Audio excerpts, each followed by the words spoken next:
One Thursday afternoon, my friend David called me and asked if I wanted to go to the carnival. It was going to open in town next week. He knew we both loved carnivals, especially in October, so it really was perfect. I immediately said, "Of course." So he bought us both tickets and told me it was on Friday. I joked and said, "Imagine if it was on Friday the 13th. We both laughed. When Friday came, we were both super excited. We arrived at around 6 o'clock. Since the carnival closed at 11, we wanted to stay a while. We thought that 5 hours would be a good amount of time. So we walked in. It was awesome. Clowns everywhere. Some were even on stilts. It was great. We stopped for a snack. We got a funnel cake, deep-fried Oreos, and we each got a corn dog and lemonade at one of the stands. About 30 minutes after that, we went to a fun house.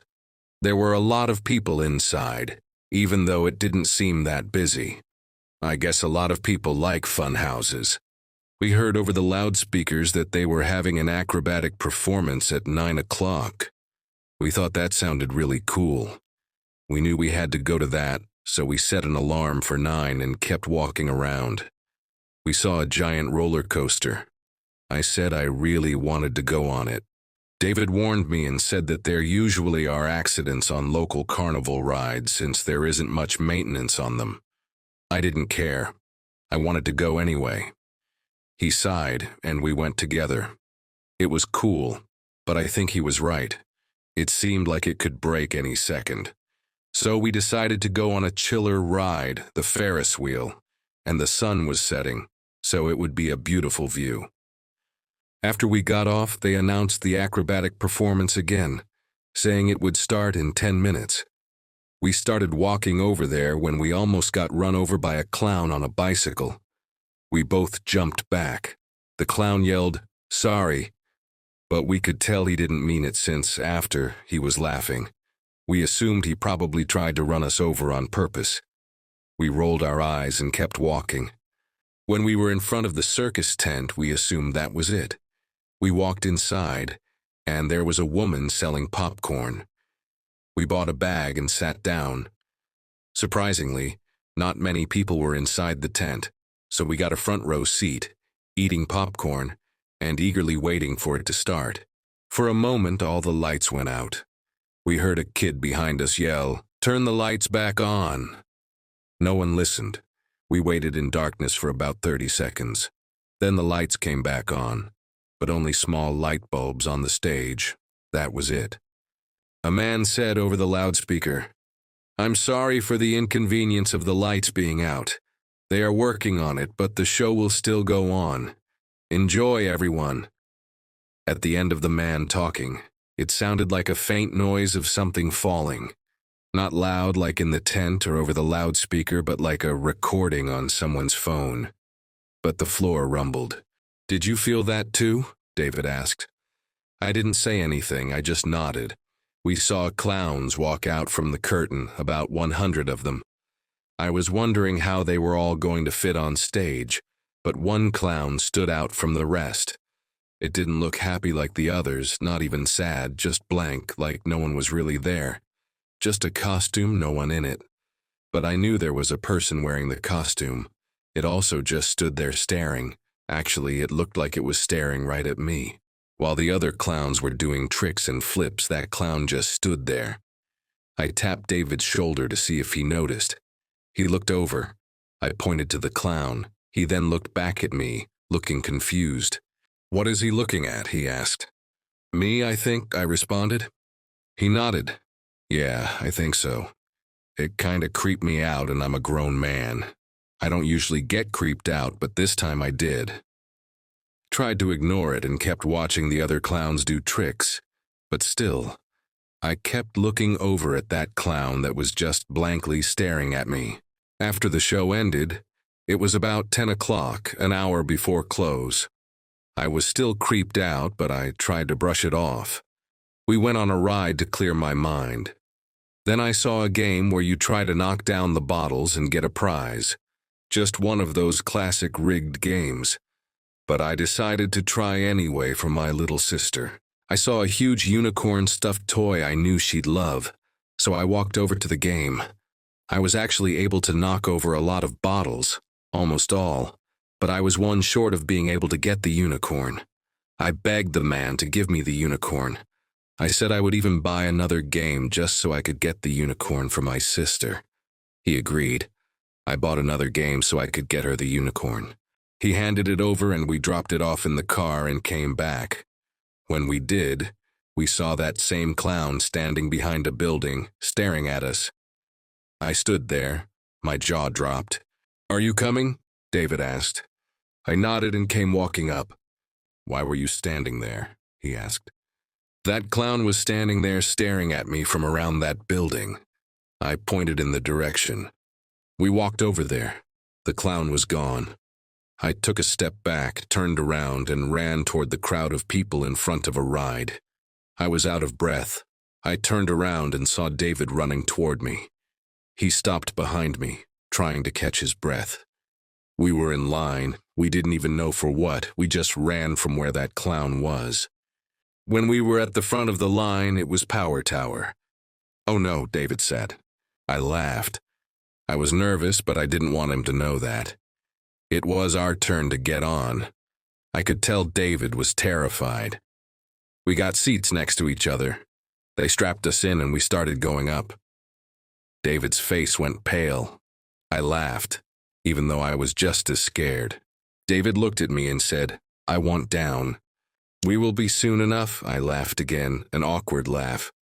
We stopped going up. We were at the top. "Whoa, we're up high," I said. No, David said when he looked down. We started to drop. David was screaming so loud I thought I was going to go deaf. It felt like it was going faster. I then started to scream. I didn't want to, but I couldn't help it. Honestly, I was terrified. I got dizzy and felt sick because of the speed. I knew David was more scared than I was, though, because he thinks the rides are built bad.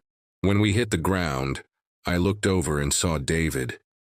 He looked like he was about to pass out. The seats unlocked. David immediately got up and started walking forward, barely able to stand up straight. I got up and walked toward the exit, still feeling sick. After walking for a few minutes, I felt better. Over the speakers, a man said, "Closing in 10 minutes. Go on what rides you want to now." We heard the same strange noise, a faint sound of something falling, and the ground shook. I looked over at David. "Did you—" Before I could get the words out, he said, "Yeah, I felt the ground shake too." "What is that?" I asked. "I don't know," he said. We started walking toward the exit. I felt something grab my arm. I spun around. No one was there.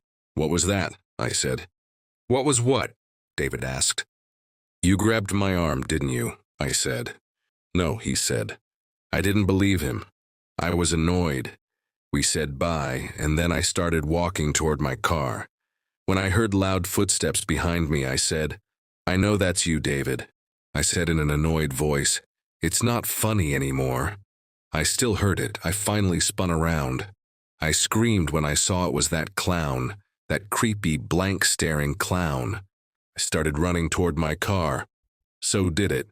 I unlocked my car while running. I swung the door open and locked it as quick as possible. The clown started banging on my window, trying to break it. I drove off, speeding down the road. I turned onto a highway. After driving for about 15 minutes, I pulled into a gas station to fill up and get a drink. I went inside. I wasn't in there very long, just long enough to get a drink and look at what food they had. Not much, since it was 11:30.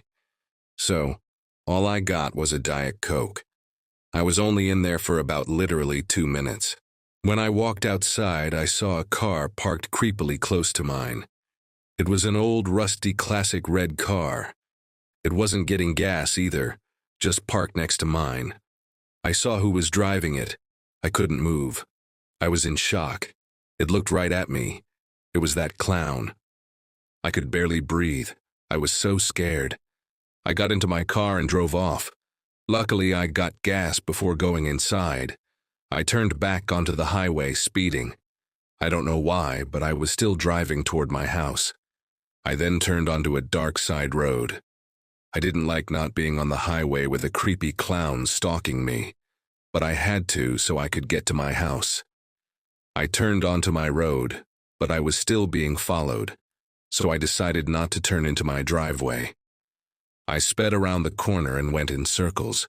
When I didn't see the car anymore, I turned into my driveway, unlocked my door, went inside, and locked it immediately. I took a deep breath and walked toward my kitchen. I was hungry. I made myself a peanut butter and jelly sandwich. After I was done eating, I went to bed. I was almost asleep when I heard tapping and squeaking. I looked out my window and saw that clown squeaking its rubber nose. I wanted to scream, but I also didn't want to make any noise or be seen, so I just crawled under my bed, holding my phone. But then I heard banging on my window. I got up and ran to the guest bedroom and hid under that bed. I called 911, but then my phone died. I heard a window shatter. My heart dropped. I couldn't move like I even wanted to.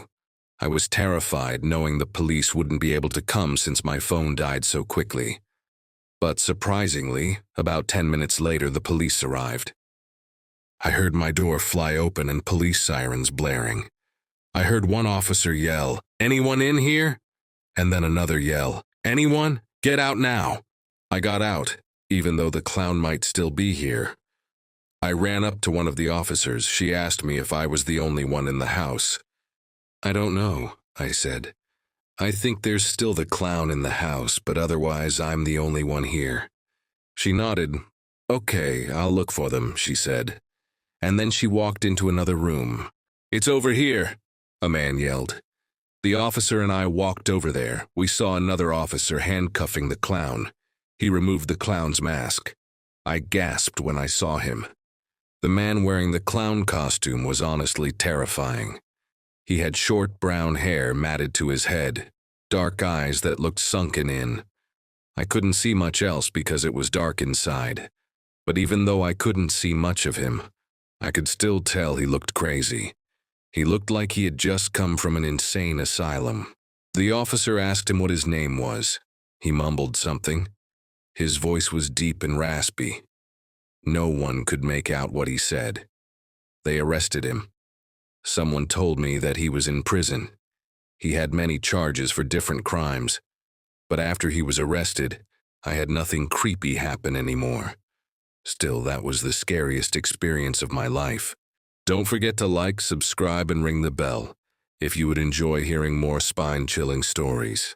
A new one will be released every Saturday. If you would like me to read one of yours, you can send it to me bitefear@gmail.com.